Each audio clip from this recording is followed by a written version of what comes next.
একটি ছোট গ্রামে একটি কুকুর ছিল যার নাম ছিল টগর। টগর ছিল খুবই চঞ্চল ও বুদ্ধিমান। গ্রামের সবাই তাকে খুব পছন্দ করত। প্রতি বছর শীতকালে গ্রামে বড় একটি উৎসব হতো, যেখানে ঘরবাড়ি, রাস্তাঘাট, এমনকি পশুদেরও সাজানো হতো। এই বছর টগরের মালিক তাকে বিশেষভাবে সাজানোর পরিকল্পনা করলেন।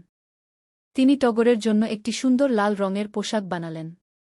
তার সঙ্গে ছোট ছোট ঘণ্টা লাগানো একটি কলার তৈরি করলেন, যাতে টগর যখন হাঁটে তখন টুংটাং শব্দ হয়। টগর নতুন পোশাক পরল, আর ঘণ্টার শব্দে গ্রামবাসীর মন মাতাল। সবাই তাকে দেখেই খুশিতে চিৎকার করল, দেখো, আমাদের টগরকে দেখো। ছোট বাচ্চারা তাকে আদর করতে ছুটে আসল, কেউ কেউ তার সাথে খেলতে শুরু করল। টগরও খুব খুশি হয়ে চারিদিকে দৌড়াতে লাগল। এই সাজে সে যেন আরও বেশি সুন্দর লাগছিল। গ্রামের সবাই তাকে নিয়ে আনন্দে মেতে উঠল। উৎসবের পুরোটা সময় টগর ছিল সকলের মনোযোগের কেন্দ্রবিন্দু। টগরও বুঝল গ্রামের সবাই তাকে কতটা ভালোবাসে।